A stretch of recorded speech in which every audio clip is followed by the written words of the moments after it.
église des AC, ce qu'on appelle le département de la femme. Et tous ces départements réunis, c'est ce qui forme la DMF, le département de la mobilisation de la femme. Donc nous sommes un bureau qui travaillons avec tous ces départements et chaque département a une coordonnatrice. C'est elle qui coordonne les mamans. Nous, la DMF, on s'appuie sur ces coordonnatrices. C'est elle qui relaye un peu l'information. Ce travail qu'elle fait avec les mamans de l'église locale.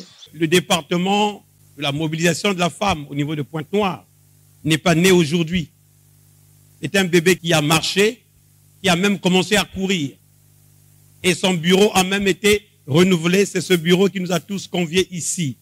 Je vous rappelle que c'est à l'initiative du CEDAC que ce département a été créé et grâce à la force, à la persévérance du coordonnateur Maxi Goba. Mais derrière ce que nous sommes en train de faire, nous sommes en train de réveiller quelque chose qui dormait. Le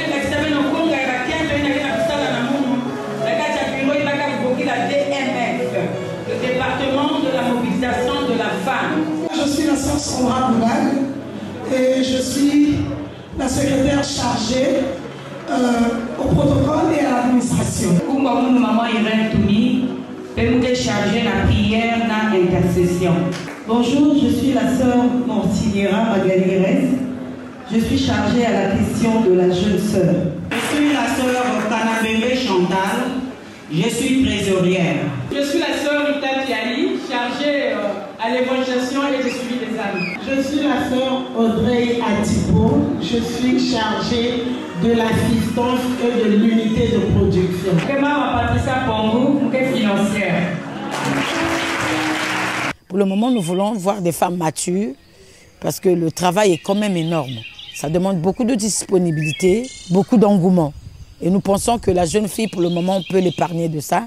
Mais ça ne va pas traîner. D'ici là, elles vont être enrôlées dans le bureau.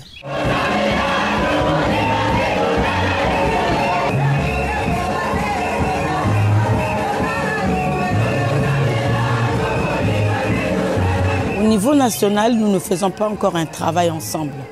Pour le moment, Pointe-Noire travaille avec Pointe-Noire, Brazzaville avec Brazzaville. Mais il peut y avoir des occasions telles que la convention qui vient de se tenir, là où nous avons invité les autres femmes d'autres départements, du Kwilu, de Brazzaville, de la Lekumu, de la Bouenza et du Niari. Il y a la coordonnatrice de Brazzaville, maman Clarisse Koualou, qui est là. Ça c'est Brazzaville. Et notre sœur, elle vient de Wando. Kwilu est là.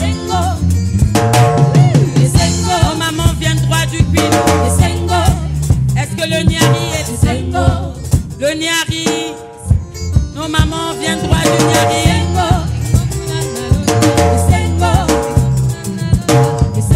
La Bouenza. Est-ce que la Bouenza est là? Merci pour la Bouenza. Merci pour la Bouenza. Le but de la convention, c'est comme le dit son thème. Le Josué 1:8, c'est la connaissance de la parole. C'est d'inciter les femmes à repartir dans la connaissance de la parole. Parce qu'aujourd'hui, on se dit tous chrétiens, mais on a tendance un peu à négliger la connaissance, la méditation, tel qu'il a été dit à Josué, que ce livre de la loi ne s'éloigne pas de ta bouche, qu'il devait méditer. Donc nous avons choisi ce thème, c'est pour inciter aussi les femmes et nous-mêmes à passer plus de temps dans la méditation pour ne pas être dans le manque de connaissances. Et le Seigneur a permis qu'il y ait une pensée directive pour cette convention. Et la pensée directive, c'est Josué, le chapitre 1er, le verset 8. L'un des versets les plus célèbres de la Bible. C'est vrai que la Bible renferme plusieurs versets, mais s'il y a des stars, s'il faut parler ainsi, des versets, nous citerons sans rate Josué le chapitre 1er, le verset 8. Non pas parce que cette parole a été adressée au successeur d'un grand homme, d'une grande figure de l'Ancien Testament qui est connu,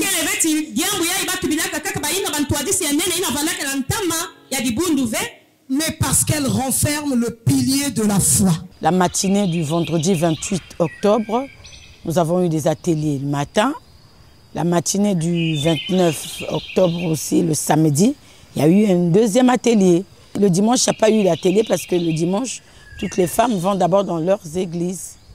Et il n'y a eu que les plénières de l'après-midi. On a du pain, on a la sardine qu'on achète seulement au marché. Oui, j'aurais besoin de toi. Le ketchup, nous tous on connaît le ketchup. Il y a la mayonnaise, cornichon. Et ça c'est l'oignon qu'on a râpé. Le but des ateliers, c'était plus les apprentissages, soit de la cuisine, soit de l'arrangement de la chambre, la maison et tout ce qui est décor. Mais à condition qu'il dit loin que kakimus. Koko mambatoni. Ngeyanje na kati ya douche, ngeme katuleja bikuti nyoso. Ngeme bada. Parti angoni awa. Awa, ngeba nku frotter citron. Ngeba nku frotter citron. Ngenangu na ba cuisine yi, apa ngeme frotter na ici parce que kunke bumba pe babi mangoi na, be doser. Ngebe nangu babi mi na ngeme suyer ngeme frotter citron na miel.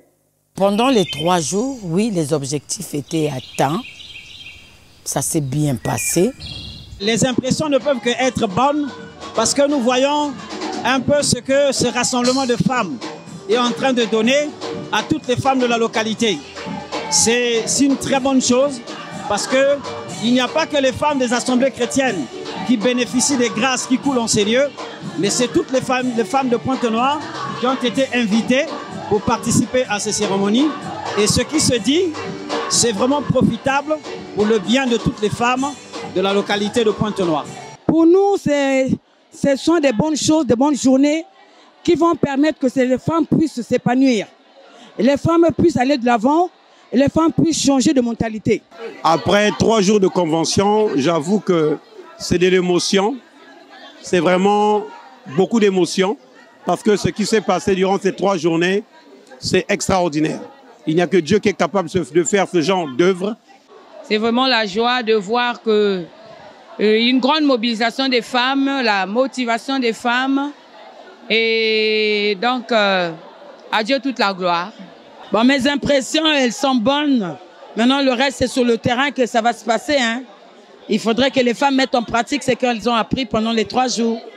À la clôture de cette convention des femmes dans cette ville de Pointe-Noire, mes impressions sont formidables de constater combien de fois les femmes sont engagées dans l'œuvre de Dieu et comment elles sont en mesure de contribuer efficacement à l'avancement du royaume de Christ.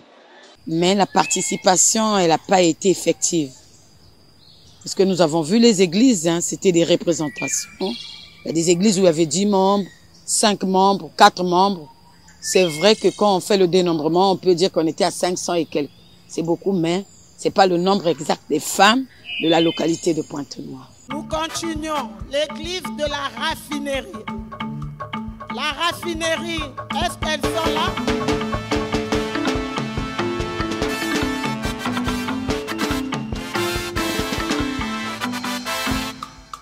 La difficulté, c'est la communication, vous voyez. Nous étions déjà passés dans les églises pour communiquer.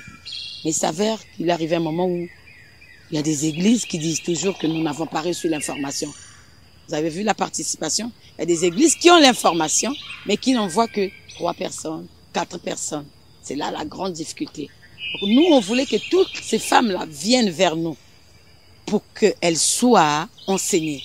Comme le dit la Bible, que toute écriture est inspirée de Dieu. Elle est utile pour enseigner, pour corriger, pour que nous soyons prêtes à accomplir des bonnes œuvres. Le grand souci, c'était la communication.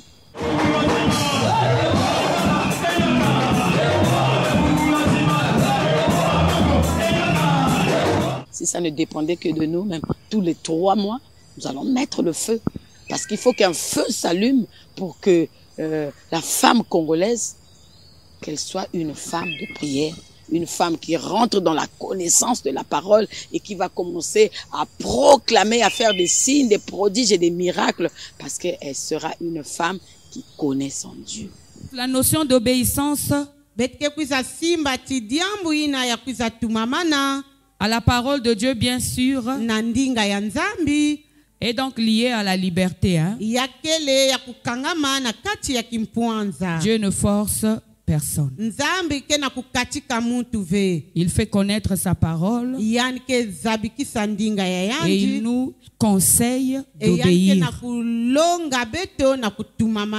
Alléluia. Alléluia.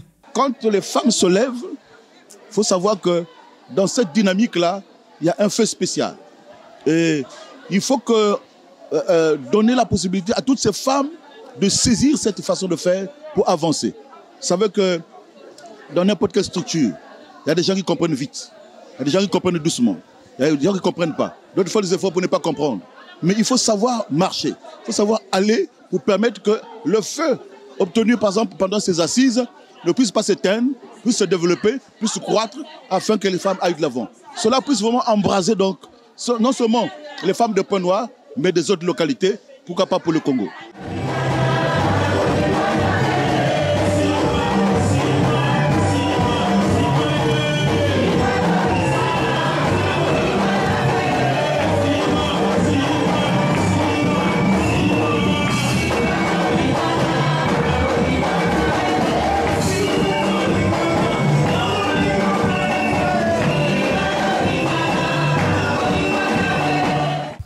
En tant que femme, parler de la femme congolaise, la femme chrétienne, je peux dire que nous n'avons pas encore atteint l'objectif.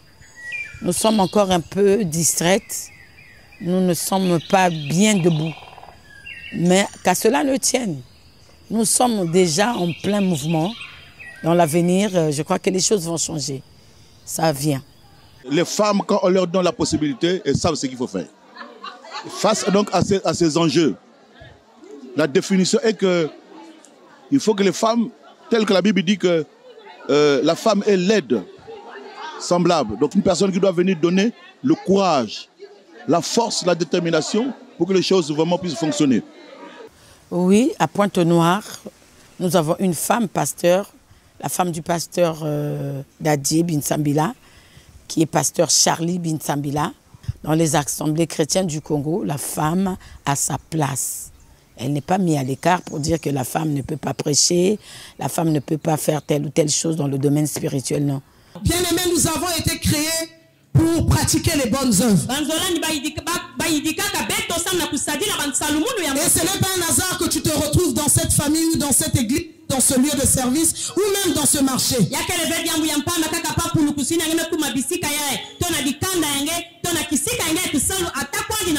Dieu compte sur toi pour accomplir sa volonté et sa pensée. Voilà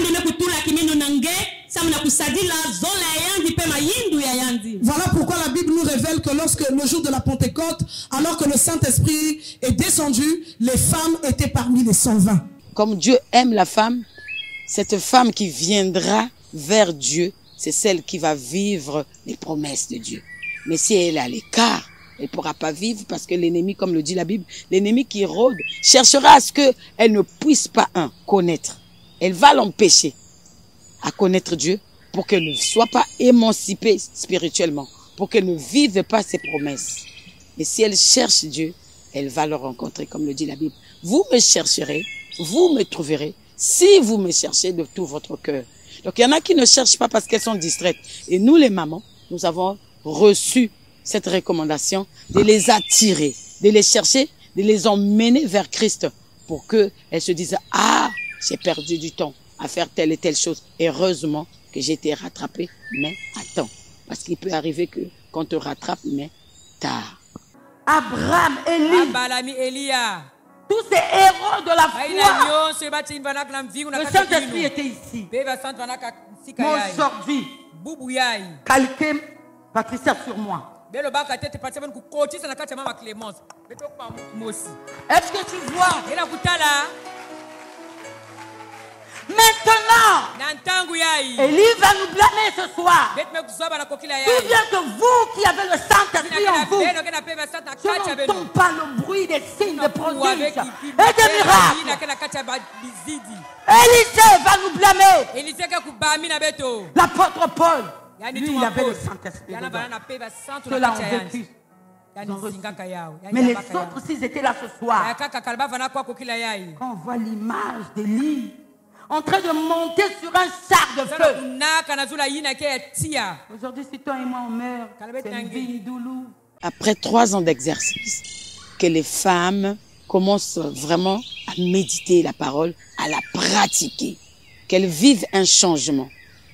On va les pousser, vraiment, on va les tracter à ce que vraiment qu'elles se démarquent, qu'elles sortent du manque de connaissances, qu'elles soient ces femmes qui connaissent la parole, qui la mettent en pratique afin qu'elles puissent vivre les promesses de Dieu.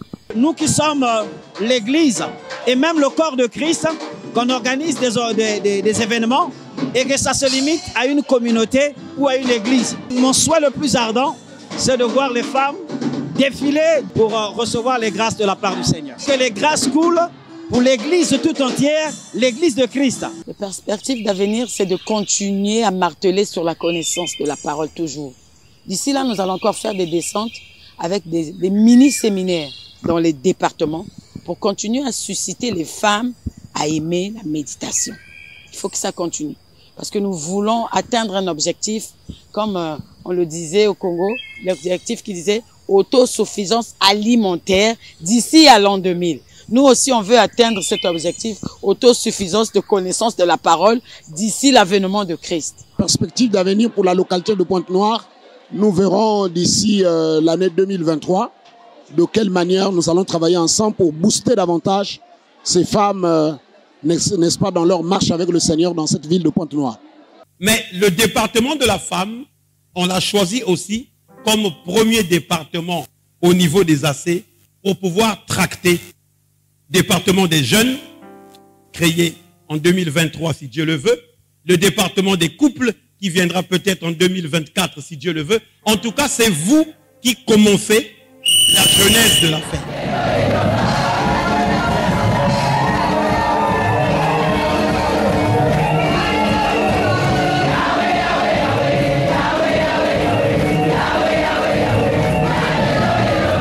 La vision ne s'arrête pas à Pointe-Noire.